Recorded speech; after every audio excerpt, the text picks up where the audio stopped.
What's up, guys? Andrew back. We got the new studio going. We still got some stuff to do with it behind me, and we've got a new live stream going. Going to try to make this a more regular thing. I just set it up, but let's get right into it. Who stormed Capitol Hill, you guys? There's so much stuff going on today. It's hard to keep up. Who are the people breaking in? Who are the people taking photos there? There's one famous photo going around that I want to get into and describe who I think most people think is in it. And of course, was it all Trump supporters? Was it Antifa dresses, Trump supporters? So lots of stuff to cover. So the picture, if we can share the screen now, we're going to be pretty fancy here. The picture that's going around is not actually this one. This is the picture that's going around. There's 3 or 4 or 5 guys here, and people are making their own extrapolations of who these guys are. We're going to start with the juiciest. It's this guy right here. Okay, this guy I'm circling right here. And I've got a shout out to Ian Miles Chong on this one for a moment.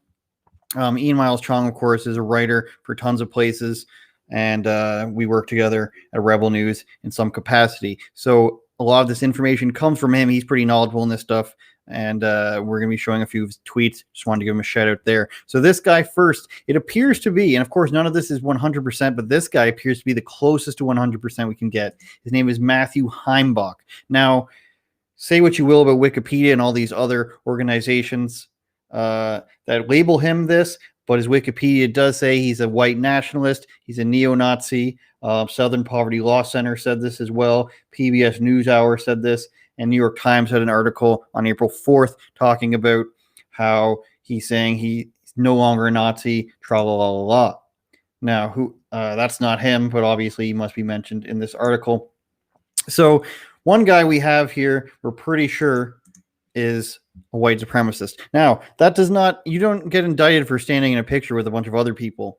And you definitely shouldn't do that for this one, because I would hate to think, I can't be 100% sure, but Viking guy, who's right here, who's coming up in so many photos these days, is actually a guy that is named as well.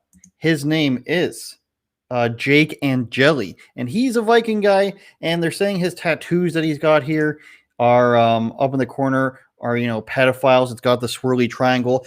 I would not think that somebody would be called that. I'm being told by other people that these are all Viking and other cultures he's got going on here. So I kind of tend to believe it, because there is photos of him holding a QAnon sign. He's got one that says QAnon sent me here. So whether that's real or not, or his sign or not, he was pictured with it. He's seen at all these other things. He's called the Q shaman in this one, a leader in the QAnon conspiracy theory. That's not a thing, you guys. So even if he is a QAnon guy, you got to take a grain of salt. Take all these articles with a grain of salt. And QAnon doesn't have a leader, I'm sorry to tell you. It's just a bunch of people reading their drops on the internet. So those are the first two guys. So we've got a white nationalist and a QAnon guy. Good thing he's not talking about it now. This third guy here, who I'm circling, this particular photo is claiming that because it says phillyantifa.org on it, that then that must mean that it's he must be an Antifa guy. And then they started pointing at his hand tattoo that he's got there. It's not actually a hand tattoo that's a communist symbol. It's actually, it turns out, this symbol right here, and some people were trying to say it looks like a hammer and sickle. It's actually from the game Dishonored. I think I said Destiny on a live stream earlier. It's Dishonored. So this is really, really weird. I have to admit that we've got, again, I don't know who this guy is. I just learned about him today. Heimbach, read a few articles about him, but he seems to be a white nationalist. I don't want to say that for sure that it's him and for sure that he's a white nationalist, but take that as you will. Research him yourself. Viking guy. We've got a hardcore QAnoner. So we've got Viking guy, QAnon, possible white nationalist guy, and possible just video game guy. Or is he Antifa? I don't know. But those are 3. You've got to say, that even though we're in 2021 now, this is 3 very 2020 things. QAnon, white nationalist, far left Antifa. That's crazy. Now, some of the other stuff I wanted to get to is stuff like this video where people are saying that the cops just let them through. Police are squabbling with protesters. Oh, there we go.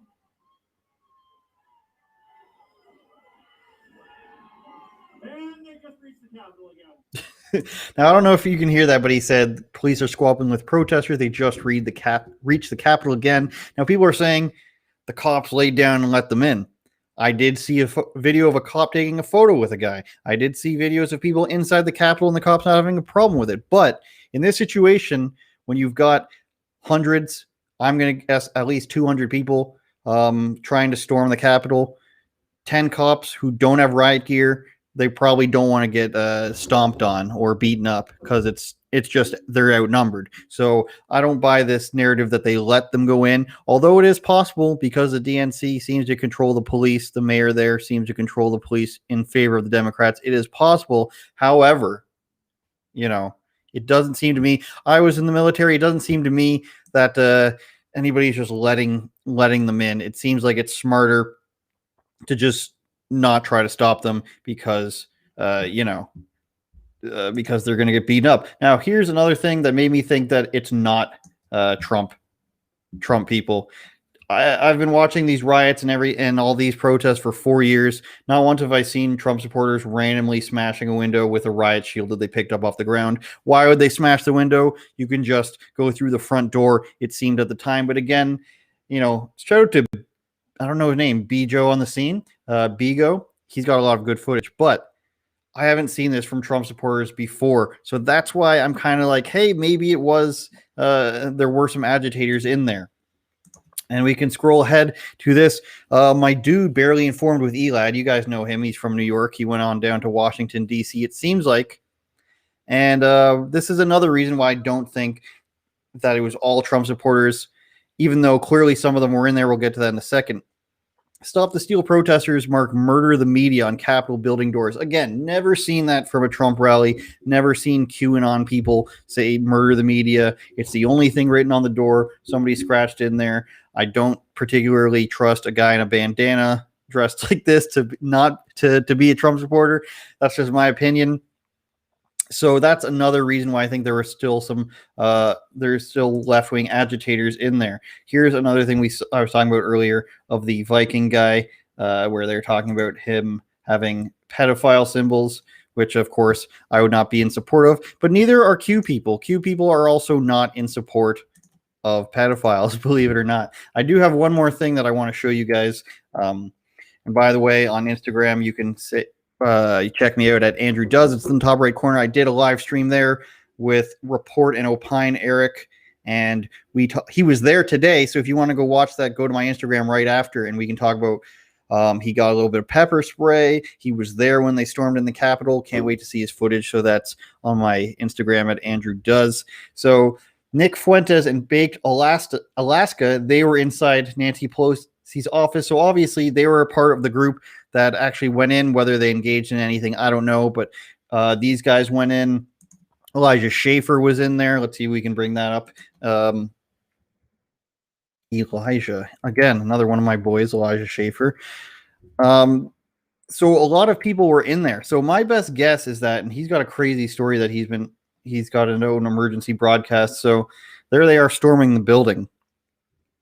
And so my take on all of this is that this wasn't this big contrived thing that happened. It was kind of the spur of the moment, and the people that did it are more of the fringe. I don't know if you want to call them fringe, whatever you want to call them. The guys who are QAnon supporters. Don't Stop the Steal. We see a Keck flag. You guys know. Everybody knows exactly who I'm talking about. I'm not saying they belong to any group, but the people who are just hardcore Trump supporters, they seem to have had enough. And my question is, do you blame them? Now, who do I blame? I kind of blame the Republican Party. Trump was calling them spineless today. He was calling them cowards. And I would tend to agree. It's the same thing in Canada, but less talk from the conservatives in Canada. You've got people like Dan Crenshaw and all these other Republicans saying the election is stolen, saying that everything's crooked, lockdowns this, and stolen election that. How do you not expect this sort of thing to happen? If you're telling them that we are, 2 weeks away from Joe Biden officially being president, 15 days away or so, how do you not expect them to do that if Mike Pence didn't do what he was said to be doing today? How do you not expect people to try to, if they think their entire republic, their country is being taken away from crazy, crooked people like Nancy Pelosi, who's the crypt keeper, and Joe Biden, who doesn't know where he is. How can you not expect them to do that?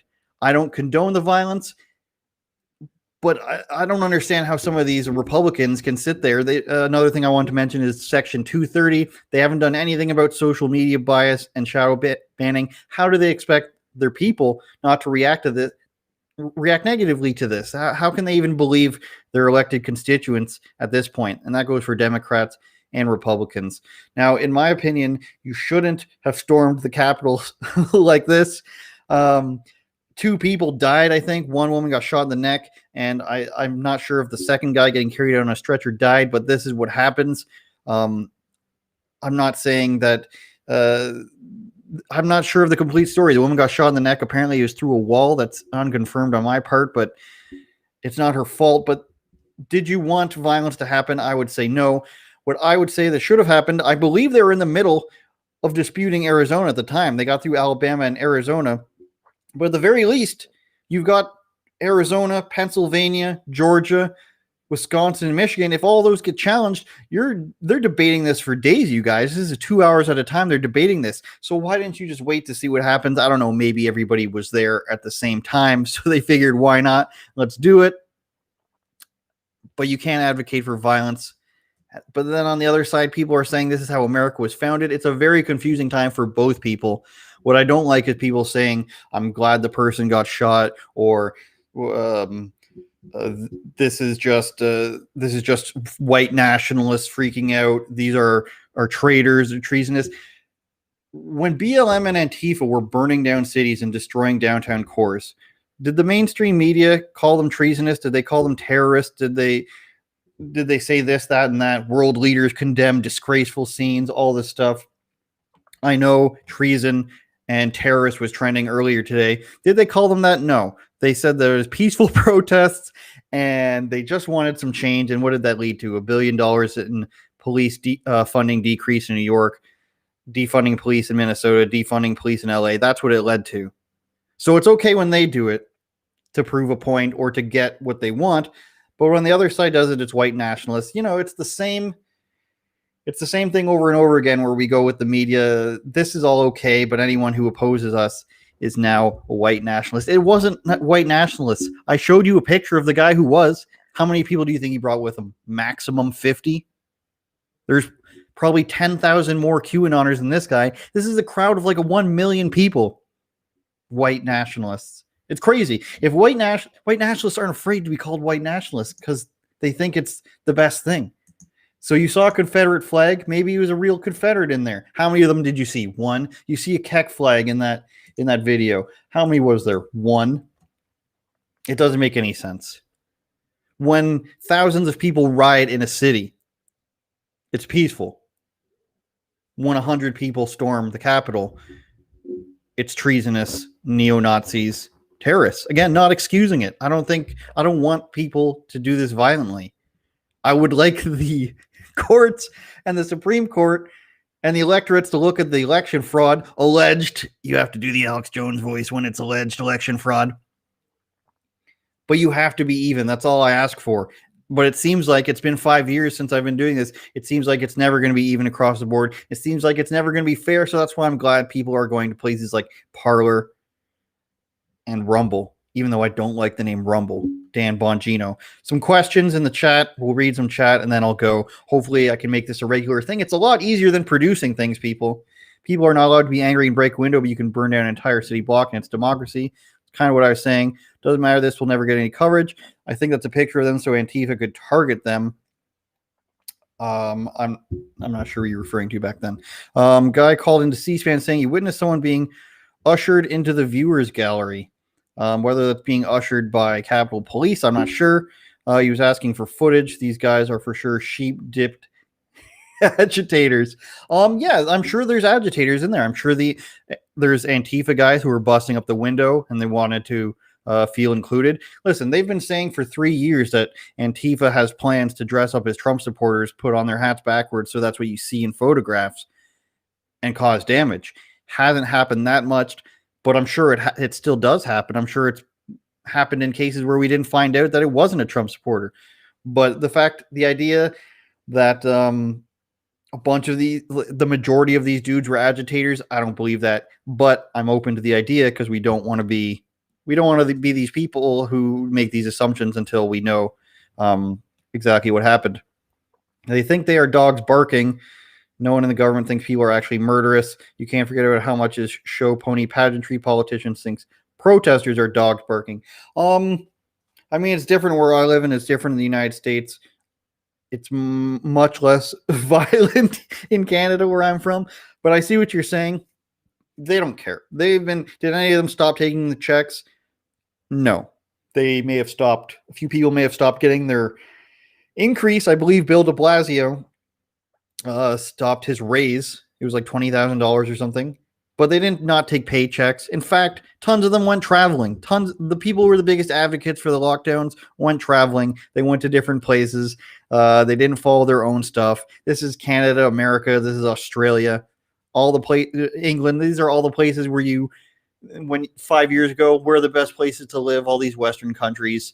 Our politicians probably don't care about us, but that's okay. They're not that bad. Turns out they're all crooked, and not all of them. People always say that I say things too literally. I don't actually believe all of them. I like some politicians.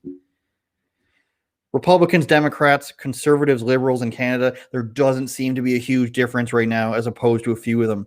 You can talk all this talk about Section 230 being repealed and all this conservative bias on the social media. You can talk about lockdowns. You can talk about the election being stolen. But until you do anything, people are not going to care. People have stopped caring, as you can see by today. Everybody's confused. Everybody wants to know who did it, but why? How about we figure out why they did it? Whether it's Antifa, who's been angry, whether it's BLM, who's been angry, whether it's Trump supporters and QAnon and so forth. They've been angry. They've been angry, you guys. It's time to figure out why. And that's all I have to say about that, I think. So yes and no at the same time, somebody says. Kurt Elliott says, YouTube gave me a strike for posting coronavirus video. Now you know why I have the disclaimer on the front of the video, because YouTube tells creators that if you're going against mainstream viewpoints against coronavirus and now the election, you better have a disclaimer saying that you're not telling the truth. So thanks a lot, you guys. I'm Aussie. No one cares about anything either way in any topic. Same here, man. But what I was going to say before, I just forgot before I go. And then I lost it again. No, the people who were complaining about the government sucking, like I said 5 years ago, the government sucks. We shouldn't trust any of them. Bush, Obama, it's all the same. All of a sudden, Trump gets into office and the Democrats and the liberals, they're the most trustworthy and everybody else is evil. So you can't trust them.